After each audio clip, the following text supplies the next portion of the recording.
Welcome to my channel JK education. So I hope आप सभी इस चैनल को सब्सक्राइब करेंगे, कमेंट्स करेंगे। तो आज आपके सामने प्रस्तुत है सोने की चिड़िया। ये फेरी टेल है और बच्चों को, बड़ों को, सबको बहुत पसंद आएगी। बहुत पुराने ज़माने की बात है। एक राजा था। उसके महल में एक बहुत सुंदर बाग था। बाग में तरह तरह के फूलों के पौधे और अनेक प्रकार के मीठे फलों के पेड़ थे। लेकिन इस बाग में सबसे आश्चर्यजनक चीज़ थी, एक सेब का पेड़ था जिसमें सोने के सेब लगे थे। राजा ने इस पेड़ की देखभाल का खास इंतजाम कर रखा था। जब इसके फल पकते थे तो चौकीदार रात दिन पेड़ का पहरा दिया करते थे ताकि सोने का सेब चुरा कर कोई न ले जाए। लेकिन एक दिन की बात है कि बाग के माली ने जब सोने के सेबों को गिना तो उसमें से एक सेब गायब था। उसने दौड़कर राजा को खबर दी। राजा फौरन बाग में पहुंचा। उसे ये देखकर बड़ा आश्चर्य हुआ कि देखभाल का इतना पक्का इंतजाम होने पर भी एक सेब किसी ने चुरा लिया। उसने ऐलान किया कि कोई सोने के सेब को चुराने वाले चोर का पता देगा, उसे इनाम दिया जाएगा। सबसे बड़े राजकुमार ने राजा से कहा कि रात में वह पहरा देगा और चोर को पकड़ने की कोशिश करेगा। राजा ने इसकी इजाज़त दे दी। बड़ा राजकुमार रात में पहरा देने लगा, लेकिन 2 घंटे बाद ही उसे नींद आ गई। वह सो गया। सुबह उठकर जब उसने सेबों को गिना तो वह देखकर चकित रह गया कि रात भर में एक और सेब गायब हो गया था। इसके बाद दूसरी रात को मझले राजकुमार ने पहरा देने का काम संभाला। उसे भी नींद आ गई और तीसरा सेब चोरी हो गया। राजा बहुत चिंतित था। दरबारियों की भी समझ में नहीं आ रहा था कि क्या किया जाए। सब लोग उदास बैठे थे कि इतने में सबसे छोटा राजकुमार आया और उसने कहा कि आज की रात मैं पहरा दूंगा और चोर को पकड़ूंगा। राजा इस राजकुमार से खुश नहीं रहता था। वह उसे मूर्ख भी मानता था। उसने उसे डांटते हुए कहा, तुम क्या समझते हो? क्या तुम्हें इसमें सफलता मिलेगी? तुमसे बड़े और तुमसे ज़्यादा समझदार दोनों राजकुमार इस काम में असफल हो चुके हैं। तुम जाओ, अपना काम करो। लेकिन छोटा राजकुमार नहीं माना। उसने राजा से प्रार्थना की कि उसे एक मौका जरूर दिया जाए। अंत में राजा राजी हो गया। राजकुमार रात में पहरा देने लगा। उसने तय किया कि वह किसी भी हालात में नहीं सोएगा और चोर को जरूर पकड़ेगा। अब आधी रात हुई और 12 बजे का आखिरी घंटा बजा तो राजकुमार ने देखा कि एक सुंदर सोने की चिड़िया कहीं से उड़ती हुई आई और सेब के पेड़ पर बैठ गई। उसे देखते देखते सोने का एक सेब तोड़कर अपनी चोंच में पकड़ लिया। राजकुमार ने फौरन निशाना साधकर तीर चला दिया, लेकिन तीर चिड़िया को नहीं लगा। वह पंख फड़फड़ाकर उड़ गई। हाँ, इतना अवश्य हुआ कि उसका एक सुनहरा पंख टूटकर जमीन पर आ गिरा। दूसरे दिन सुबह राजकुमार ने राजा को सारी बात बता दी। वह सोने का पंख उनके सामने रख दिया। पंख इतना सुंदर और इतना कीमती था कि राजा उसे देखता ही रह गया और उसने कहा, अगर उस चिड़िया का एक पंख इतना सुंदर है तो वो पूरी चिड़िया कितनी सुंदर होगी। मैं चाहता हूँ कि उस चिड़िया को कोई पकड़ कर लाए।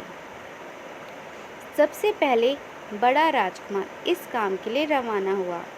चलते चलते वह एक जंगल में पहुँचा। वहाँ उसने एक लोमड़ी को एक पेड़ के नीचे आराम करते हुए देखा। राजकुमार ने मौका देखकर तीर अपने धनुष पर चढ़ा लिया।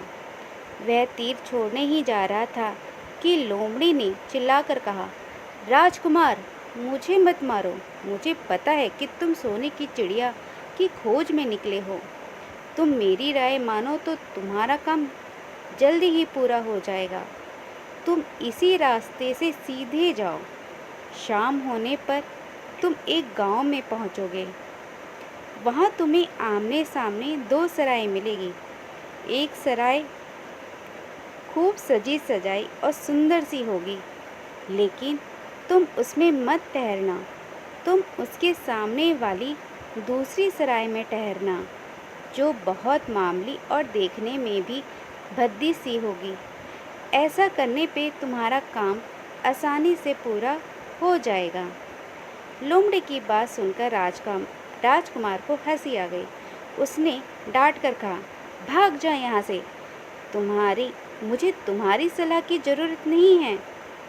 यह कहकर उसने तीर छोड़ दिया, लेकिन लोमड़ी बहुत चालाक थी, वह बचकर निकल भागी। राजकुमार आगे चलता गया। शाम को वह एक गांव में पहुंचा तो उसने देखा कि वहां सड़क के किनारे सचमुच दो सराय थी। उनमें से एक सराय खूब सजी सजाई थी और उसके अंदर से लोगों के नाचने गाने की आवाज़ें आ रही थी। दूसरी सराय भद्दी सी थी, वहाँ अंधेरा घिरा हुआ था। राजकुमार सजी सजाई सराय में ठहर गया। थोड़ी देर में वह भूल गया कि वह असल में सोने की चिड़िया की खोज में निकला था। उधर जब काफ़ी समय बीत गया और बड़ा राजकुमार नहीं लौटा, तो मझला राजकुमार सोने की चिड़िया की खोज में चल पड़ा। वह भी उसी तरह चलते चलते जंगल में पहुंचा तो वही लोमड़ी उसे भी मिली। इस राजकुमार ने भी लोमड़ी की बात पर ध्यान नहीं दिया। जब वह शाम को उस गांव में पहुंचा तो बड़े राजकुमार की तरह सजी सजाई सराय में ठहरा। वहाँ के नाच रंग में मस्त होकर वह भी अपना काम भूल गया, यहाँ तक कि उसे घर लौटने की भी सुध न रही। अंत में सबसे छोटे राजकुमार ने राजा से कहा कि मैं सोने की खोज में जाऊंगा, सोने की चिड़िया की खोज में जाऊंगा। राजा को विश्वास था कि जब उसे बड़े दोनों राजकुमार इस काम में सफल नहीं हुए तो इसे और भी सफलता नहीं मिलेगी, लेकिन उसकी जिद करने पर राजा ने उसे इजाज़त दे दी।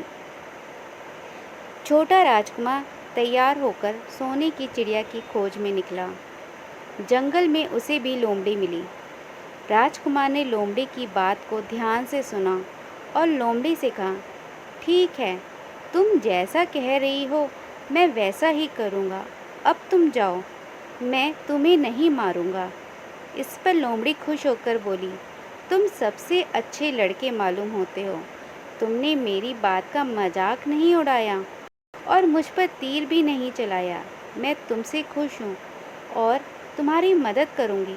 आओ, तुम मेरी पूँछ पर बैठ जाओ, मैं तुम्हें इस सराय तक पहुँचा देती हूँ। देखते देखते लोमड़ी की पूँछ काफ़ी बड़ी हो गई और राजकुमार उस पर बैठ गया। उसके बैठते ही लोमड़ी हवा में उड़ने लगी और थोड़ी ही देर में मैदानों और पहाड़ों को पार करके उसी गांव में जा पहुंची। राजकुमार ने उसकी सलाह को मानकर छोटी और पुरानी सराय में ही डेरा डाल दिया। वह दूसरी सजाई सराय से दूर ही रहा। दूसरे दिन सुबह उठकर जब वह आगे बढ़ा तो कुछ दूर चलने पर उसे वह लोमड़ी फिर रास्ते में मिल गई। लोमड़ी ने उसे कहा, अब मैं तुम्हें बताती हूँ कि आगे तुम्हें क्या करना चाहिए। तुम सीधे चलो। आगे चलने पर तुम्हें एक बहुत बड़ा किला मिलेगा जिस पर सिपाही लोग पहरा दे रहे होंगे।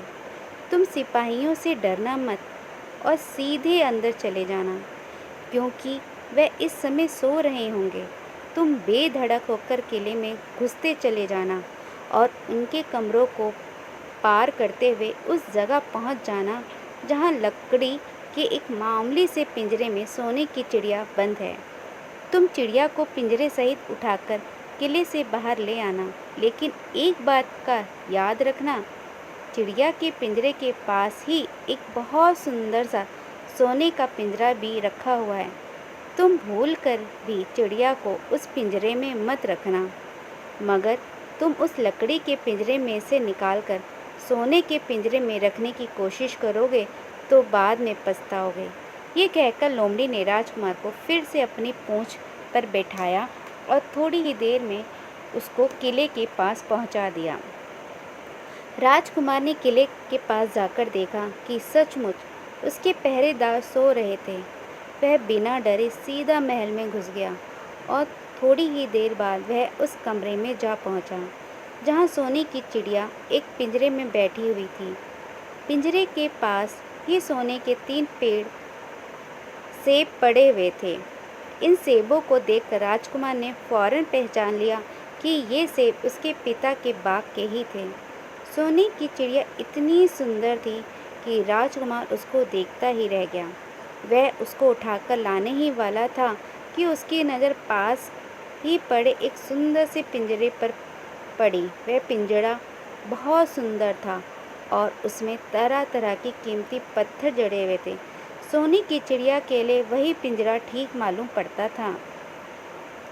राजकुमार लोमड़ी की बात को भूल गया और उसने सोने की चिड़िया को लकड़ी के पिंजरे से निकालकर सोने के पिंजरे में बंद कर दिया। लेकिन नए पिंजरे में आते ही चिड़िया ने खूब जोर जोर से शोर मचाना शुरू कर दिया। राजकुमार पिंजरे को उठाकर कमरे से बाहर ही निकल पाया था कि बहुत से सिपाही कमरे में घुस आए और उन्होंने राजकुमार को पकड़ लिया। अब राजकुमार को अपनी भूल का पता चला। उसे याद आया कि लोमड़ी ने उससे क्या कहा था, लेकिन अब क्या हो सकता था। सिपाही उसे खींचते हुए राजा के दरबार में ले गए। राजा के पूछने पर राजकुमार ने सारी बात कह सुनाई। राजा बोला, तुम मेरे महल में चोरी करने के लिए घुसे थे। मैं तुमको माफ़ नहीं कर सकता। तुम्हें फांसी की सज़ा दी जाएगी, लेकिन मैं तुम्हें एक मौका देता हूँ। अगर तुम मेरे लिए सोने का घोड़ा ला दो तो मैं न सिर्फ तुम्हें छोड़ दूंगा बल्कि सोने की चिड़िया भी तुमको दे दूंगा। राजकुमार को अपनी जान बचाने के लिए राजा की शर्त माननी पड़ी।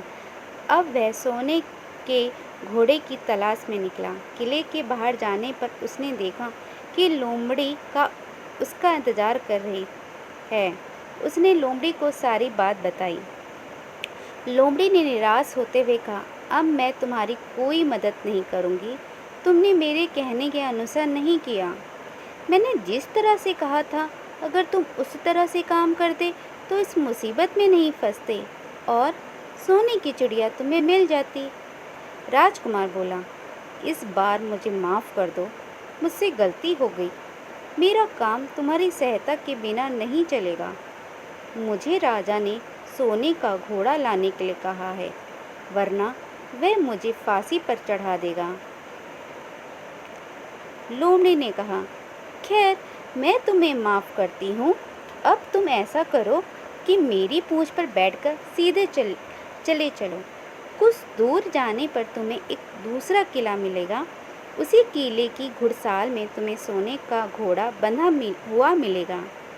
महल के नौकर चाकर जब सो रहे होंगे, तुम चुपचाप जाना और घोड़े को खोल लेना। लेकिन एक बात याद रखना, वहाँ घोड़े के पास ही घोड़े पर कसने के लिए 2 जीनें रखी होंगी। उसमें से एक तो पुराने चमड़े की जीन होगी और दूसरी सोने की जीन होगी। तुम सोने की जीन को छूना भी मत और घोड़े पर पुरानी चमड़े की जीन को कसकर सवार हो जाना और उसे दौड़ते हुए किले से बाहर चले आना। राजकुमार ने वादा किया कि वह ठीक ठीक वैसा ही करेगा। लोमड़ी ने उसको अपनी पूंछ पर बैठाया और कुछ ही देर में वह उसे ले किले के पास जा पहुँची। किले के पास पहुँचते ही लोमड़ी ने उसे नीचे उतारा और फिर वहाँ से चली गई। राजकुमार ने सीधा फाटक से किले में घुस गया। अंदर जाकर उसने देखा कि वहाँ के सभी नौकर चाकर सोए हुए थे। थोड़ी ही देर में वह किले की घुड़साल में जा पहुँचा। वहाँ एक बहुत सुंदर सुनहरा घोड़ा बंधा हुआ था। राजकुमार ने पास जाकर देखा कि वह घोड़ा सचमुच सोने का था। ऐसा सुंदर घोड़ा उसने सपने में भी नहीं देखा था। उसने आगे बढ़कर घोड़े को खोल लिया। जब वह बाहर निकलने लगा तो उसकी नज़र एक कोने में पड़ी हुई सोने की जिन पर गई। ये जिन बहुत सुंदर थी, इसमें हीरे मोती जड़े हुए थे। उसके पास ही एक फटी पुरानी चमड़े की जिन पड़ी हुई थी। इतने सुंदर घोड़े पर पुराने चमड़े की जिन कसना राजकुमार को अच्छा नहीं लगा। उसने सोने की जिन उठा ली और घोड़े पर कसना शुरू किया। इतने में घोड़ा जोर से हिलना उठा। किले के नौकर चाकर जाग गए। थोड़ी ही देर में राजकुमार पकड़ लिया गया। राजकुमार को सिपाहियों ने हाथ बांधकर अपने राजा के सामने पेश किया। राजा ने सारी बात सुनकर कहा, तुमने मेरे घोड़े को चुराने की कोशिश की है, इसलिए तुम्हें फांसी की सज़ा दी जाएगी। लेकिन अगर तुम मेरा एक काम कर दो तो मैं तुम्हें छोड़ सकता हूँ। यहाँ से कुछ ही दूर एक सोने का महल है और उसमें बहुत सुंदर राजकुमारी रहती हैं। अगर तुम अपनी जान बचाना चाहते हो तो उस राजकुमारी को मेरे पास ले आओ। तुम्हें इनाम में यह सोने का घोड़ा दे दूँगा। बेचारा राजकुमार, वह फिर से एक नई मुसीबत में फंस गया। उसे मजबूर होकर राजा की शर्त माननी पड़ी। अब वह सोने के महल की खोज में निकला। कुछ दूर चलने पर फिर से वही लोमड़ी मिली। पता नहीं कैसे लोमड़ी को सारी बातें मालूम हो गई थी। वह बोली, देखो, तुमने इस बार भी मेरी बात नहीं मानी। मेरी बात मान जाते तो ये नई मुसीबत तुम्हारे गले नहीं पड़ती। खैर, मुझे तुम पर दया आ रही है, मैं तुम्हारी मदद करूँगी। चलो, मैं तुमको सोने के महल के पास पहुँचाए देती हूँ। तुम महल के बाहर ही कहीं पीछे छिपे रहना। जब उसमें से शाम को राजकुमारी तालाब में नहाने के लिए बाहर आए तो तुम आगे बढ़कर उसका हाथ पकड़ लेना। तुम्हें जैसे ही तुम उसको छूओगे, राजकुमारी तुम्हारे साथ आने के लिए राजी हो जाएगी। लेकिन एक बात याद रखना, तुम उसको वहाँ से अपने साथ ले आना। उसे वापस महल में मत जाने देना।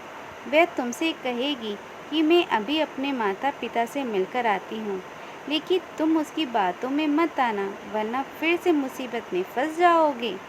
ये कहकर लोमड़ी ने फिर से अपनी पूँछ फैला दी और राजकुमार उस पर बैठ गया। देखते देखते लोमड़ी हवा में उड़ती हुई कुछ देर बाद सोने के महल के पास जा पहुँची।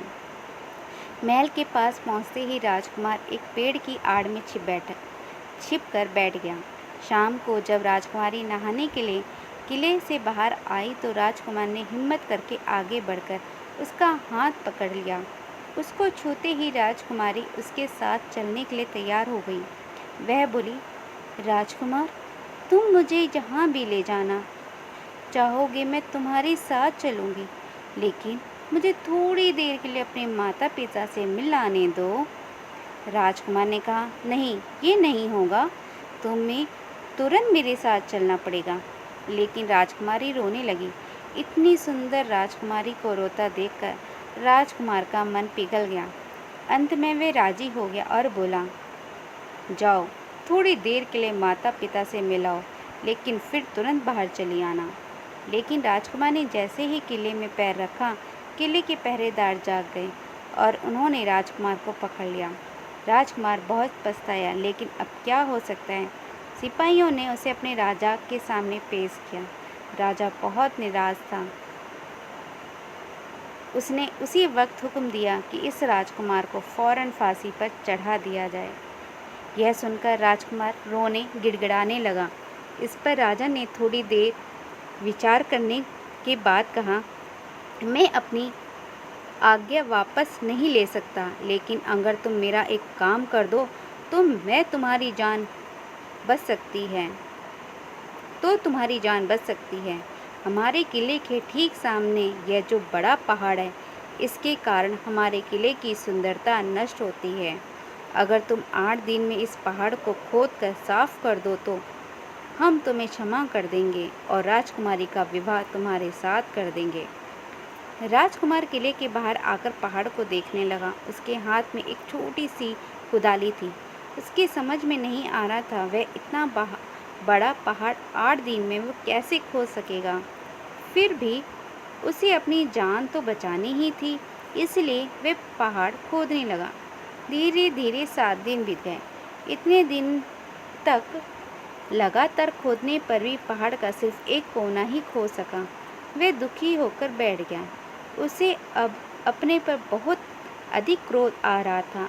वह मन में कहने लगा, अगर मैंने लोमड़ी की बात मान ली होती तो कितना अच्छा होता। लोमड़ी ने मुझको हर बार ठीक सलाह दी थी और मैं हर बार उसका कहना ना मानकर नई से नई मुसीबत में फंस जाता हूँ। राजकुमार इस तरह सिर झुकाए बैठा था कि अचानक उसे अपने पैरों के पास लोमड़ी की पूंछ हिलती दिखाई दी। उसने नज़र उठाकर देखा, सचमुच वहीं लोमड़ी खड़ी थी। लोमड़ी ने मुस्कुराते हुए कहा, क्यों, क्या हाल है? इस बार तो तुम्हारी मदद करने की मेरी जरा भी इच्छा नहीं थी, लेकिन मैं 7 दिन से तुमको पहाड़ खोदते हुए देख रही हूँ। मुझे दया आ गई और मैं तुम्हारी मदद के लिए चली आई।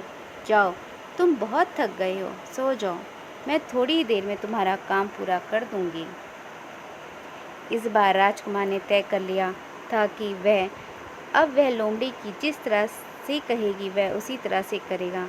वह चुपचाप उठकर एक तरफ सोने चला गया।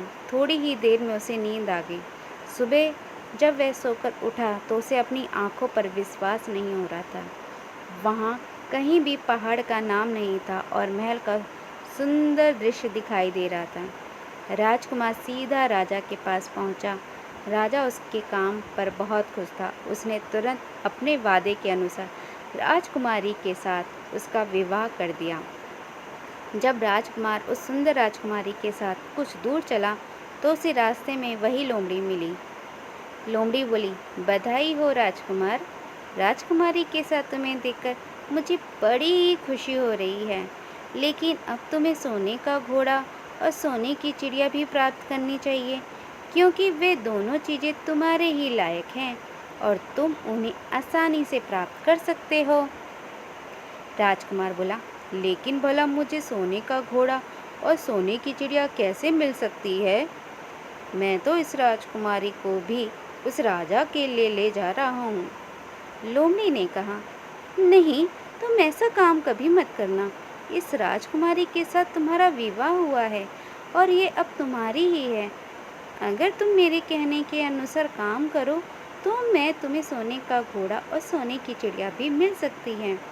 तुम पहले इस राजकुमारी को लेकर सोने के घोड़े वाले राजा के पास जाओ। राजा खुश होकर तुमको सोने का घोड़ा दे देगा। तुम घोड़े पर सवार हो जाना और सवार होकर उसे विदा लेना। राजकुमारी से तुम सबसे बाद में विदा लेना। जैसे ही तुम राजकुमारी के पास पहुँचो, तुम उसे हाथ से पकड़कर घोड़े के ऊपर खींच लेना और घोड़े को दौड़ा देना। सोने का घोड़ा इतना तेज़ दौड़ता है कि दुनिया का तेज़ से तेज़ घोड़ा भी उसकी बराबरी नहीं कर सकता। जाओ, तुम पहले इतना काम पूरा करो, इसके बाद आगे का काम मैं तुम्हें बाद में बताऊंगी। मैं तुम्हें वहाँ रास्ते में मिलूंगी। राजकुमार ने ठीक वैसा ही किया जैसे लोमड़ी ने उसे कहा था। जब सोने के घोड़े वाले राजा ने खुश होकर उसे इनाम में सोने का घोड़ा दिया तो राजकुमार उस पर सवार हो गया और उसे विदा लेने लगा। अंत में वह राजकुमारी को उठाकर घोड़े को तेजी से दौड़ाता हुआ किले से बहुत दूर निकल आया। रास्ते में एक पेड़ के नीचे लोमड़ी उसका इंतजार कर रही थी। उसे देखकर लोमड़ी बोली, शाबाश, अब तुम सोने की चिड़िया भी प्राप्त कर लो। जब तुम सोने की चिड़िया वाले राजा के पास पहुंचोगे तो वह इस घोड़े को देखकर बहुत खुश होगा। तुम उससे कहना कि पहले सोने की चिड़िया का पिंजरा मेरे हाथ में दे दो, तब मैं यह घोड़ा तुमको दूंगा। जब वह पिंजरा तुम्हारे पास लाए तो तुम पिंजरा उसके हाथ से छीन लेना और घोड़े को दौड़ा देना। बस ऐसी चिड़िया तुमको मिल जाएगी और कोई तुम्हें पकड़ भी नहीं सकेगा। इस बार भी राजकुमार ने ठीक वैसा ही किया। वह राजकुमारी के साथ ही घोड़े पर बैठा रहा और जब राजा ने उसके हाथ में सोने की चिड़िया का पिंजरा दिया तो उसे देखते देखते एंड मार दी और सोने का घोड़ा हवा में बातें करने लगा। कुछ दूर चलने पर लोमड़ी उसे मिली। राजकुमार ने कहा, तुमने मेरी बड़ी मदद की है। तुम्हारी वजह से मुझे न सिर्फ सोने की चिड़िया मिली, बल्कि सोने का घोड़ा और इतनी सुंदर राजकुमारी भी मिल गई है। बताओ, मैं तुमको क्या इनाम दूँ? मैं तुमको कुछ ना कुछ ज़रूर देना चाहता हूँ। लोमड़ी ने कहा, अगर तुम खुश हो तो मेरा एक काम कर दो। तुम एक तीर चलाकर मुझे मार दो। इस समय तुम यही सबसे बड़ा काम मेरे लिए कर सकते हो। राजकुमार ने कहा, भला ये कैसे हो सकता है? तुमने मेरी इतनी मदद की और मैं बदले में तुम्हें मार दूं? मुझसे ये नहीं होगा। ये सुनकर लोमड़ी बहुत दुखी हुई और बोली, अगर तुम मेरा ये काम नहीं कर सकते तो फिर ठीक है, जाओ। लेकिन मैं तुम्हारी भलाई के लिए ही कह रही हूँ कि तुम दो बातें जरूर याद रखना। एक तो तुम किसी कुएं की दीवार पर मत बैठना, और दूसरे, तुम ऐसे लोगों के लिए धन मत खर्च करना जिन्हें फांसी मिलने वाली हो। राजकुमार बोला, भाई, तुम भी अजीब हो। तुम्हारी बातें मेरी समझ में नहीं आती। भला मैं कभी कुएं की दीवार पर क्यों बैठूंगा और ऐसे आदमियों पे धन क्यों खर्च करूंगा जिनको फांसी दी जाने वाली हो? लेकिन लोमड़ी ने उसकी बात का कोई जवाब नहीं दिया और अलविदा कहकर वहां से चली गई। राजकुमार सोने का घोड़ा दौड़ाता हुआ आगे बढ़ा। राजकुमारी उसके साथ ही बैठी हुई थी और सोने की चिड़िया का पंजरा उसके हाथ में था। कुछ ही देर में राजकुमार उस छोटे गांव में जा पहुंचा जिसमें वह दोनों सराय थी। गांव के लोग और ख़ास तौर से बच्चे उसको देखने के लिए बाहर निकल आए। सोने के घोड़े पर इतने सुंदर राजकुमार के साथ बैठी एक राजकुमारी को देखकर सभी लोग चकित थे। इतने में राजकुमार ने देखा कि गांव के बगीचे में एक जगह बताह से लोग जमा हैं और कुछ शोर हो रहा है। राजकुमार के पूछने पर लोगों ने बताया कि वहां दो आदमियों को फांसी देने की तैयारी हो रही है। राजकुमार उधर ही चल पड़ा। वहां पहुंचने पर उसने पहचान लिया कि जिन आदमियों को फांसी दी जाने वाली थी वह और कोई नहीं बल्कि उसी के ही भाई थे। वह लोग तब से उसी सजी सजाई सराय में रह रहे थे और तरह तरह के बुरे काम कर रहे थे। वे जुआ भी खेलते थे और जुए में बहुत से धन हार चुके थे। उन्होंने लोगों से बहुत सा रुपये भी उधार लिया था। इन्हीं सब बातों से चिढ़कर अब गाँव वालों ने उन्हें फांसी पर चढ़ाने जा रहे थे। राजकुमार भला ये कैसे होने देता? उसने लोगों से कहा कि मुझसे रुपए ले लो और इन लोगों को छोड़ दो। उसके बहुत कहने सुनने पर लोग राजी हो गए और उन्होंने उन दोनों आदमियों को रिहा कर दिया। राजकुमार अपने भाइयों को छुड़ाकर आगे चला। कुछ दूर चलने पर जंगल में उन्हें एक कुआं दिखाई दिया। इस पर राजकुमार ने कुछ देर कुएं के पास आराम करते हैं, वहाँ ठंडा पानी पीने के बाद हम लोग आगे चलेंगे। राजकुमार राजी हो गया। अब तक वह ये भी भूल चुका था कि लोमड़ी ने विदा होते समय उसे क्या कहा था। वह घोड़े से उतरकर कुएं की दीवार पर बैठ गया और आराम करने लगा। उसके दोनों भाइयों ने मौका देखकर उसे कुएं में धकेल दिया। उसके बाद उन्होंने घोड़े पर राजकुमारी को डाला और सोने की चिड़िया का पिंजरा उठाया और वहां से चलते बने। कुछ ही देर में वह लोग अपने राज्य में लौट आए। घर लौटकर उन्होंने राजा से कहा, हम लोग सोने की चिड़िया को पकड़ लाए हैं। इसी चिड़िया ने हमारे बाग में से सोने के सेब चुराए थे। इसके साथ ही हम यह सोने का घोड़ा और राजकुमारी भी लाए हैं। राजा बहुत खुश हुआ। सारे राज के लोग खुशियां मनाने लगे, लेकिन राजकुमारी खुश नहीं थी। वह बराबर रोती रहती थी। उसने खाना पीना छोड़ दिया। यही नहीं, घोड़े ने भी दाना पानी बंद कर दिया और सोने की चिड़िया भी उदास रहने लगी।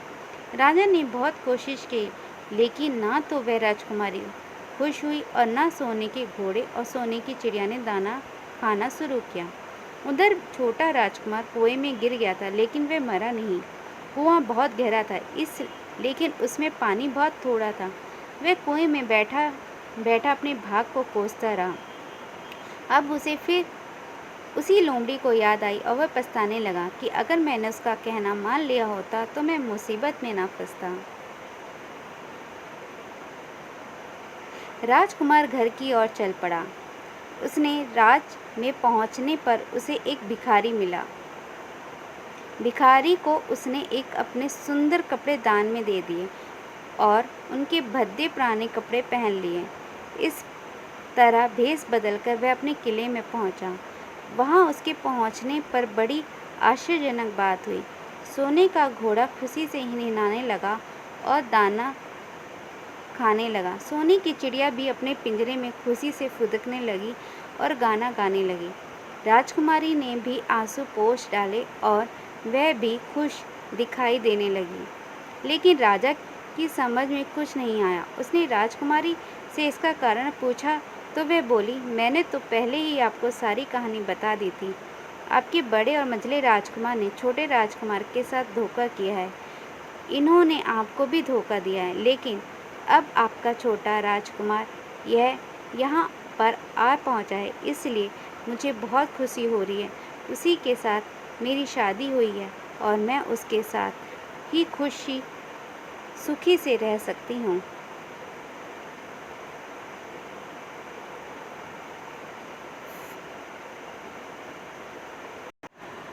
फिर उसने मैले कुचैले कपड़े पहने एक आदमी की ओर इशारा करते हुए कहा, वह रहा आपका छोटा राजकुमार।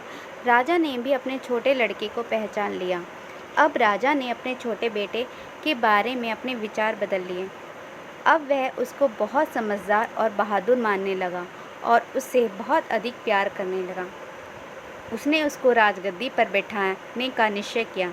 बड़े और मंझले राजकुमार ने अपने छोटे भाई को भी धोखा नहीं दिया था, बल्कि राजा को भी धोखा दिया था। इससे राजा उनसे बहुत नाराज़ था। उसने उन दोनों को अपने राज से निकलवा दिया। इसके बाद बड़ी धूमधाम के साथ राजकुमारी के साथ राजकुमार का विवाह हुआ और दोनों सुख से रहने लगे। लेकिन राजकुमार उस लोमड़ी को नहीं भूला था जिसने उसकी सहायता की थी। एक दिन समय निकालकर वह जंगल में उस लोमड़ी की खोज में निकला। बहुत ढूंढने के बाद एक पेड़ के खोखले भाग में उसने उस लोमड़ी को चुपचाप बैठे हुए देखा। लोमड़ी बहुत उदास थी और पहले से बहुत ज़्यादा दुबली हो गई थी। राजकुमार को देखते ही लोमड़ी ने उसे पहचान लिया और कहा, ओह, कहो राजकुमार, आज इधर कैसे भूल पड़े? राजकुमार ने कहा, मैं आज तुम्हें ही ढूंढने के लिए निकल आया हूँ। चलो मेरे बाग में आराम से रहना, वहाँ तुम्हें किसी तरह की तकलीफ़ नहीं होगी। यहाँ तो जंगल में तुम्हें खाने पीने की तकलीफ़ होती होगी और जंगली जानवरों और शिकारियों का डर बना रहता होगा। लोमड़ी ने कहा, नहीं राजकुमार, मैं यहीं ठीक हूँ। और भला अब तुम्हें मेरे दुख से क्या लेना देना? तुम्हारा काम निकल गया, अब तुम सुख से अपने राज में रहो। राजकुमार बोला, नहीं, तुमने मेरा बड़ा उपकार किया है। मैं तुम्हें इनाम देना चाहता हूँ और अपने साथ ही रखना चाहता हूँ। राजकुमारी भी बहुत खुश होगी, वह भी तुमसे मिलना चाहती है। लोमड़ी बोली, अगर तुम सचमुच मुझे इनाम देना चाहते हो तो मेरा एक काम कर दो। मैंने तुमसे पहले भी कहा था कि तुम तीर चलाकर मुझे मार दो, इसी से मेरा लाभ होगा। असल में एक जादूगर ने मुझ पर जादू कर रखा है। मैं लोमड़ी नहीं हूँ, मुझे उसके जादू के प्रभाव से लोमड़ी के रूप में रहना पड़ रहा है। मैं तो उसी देश का राजकुमार हूँ जहाँ की राजकुमारी से तुम्हारा विवाह हुआ है। असल में वह राजकुमारी मेरी छोटी बहन है। अगर तुम तीर चलाकर मुझे मार दोगे तो इस जादू से मुझे मुक्ति मिल जाएगी और मैं फिर से अपने देश लौट सकूँगा। राजकुमार को यह सुनकर बड़ा आश्चर्य हुआ। उसने फौरन अपने धनुष का तीर चढ़ाया और लोमड़ी की ओर छोड़ दिया। तीर के लगते ही लोमड़ी मर गई और उसमें से एक सुंदर सा राजकुमार निकल आया। फिर दोनों राजकुमार आपस में गले मिले। इसके बाद दोनों राजकुमार वापस महल में लौट आए। वहाँ राजकुमारी अपने भाई से मिलकर बहुत खुश हुई।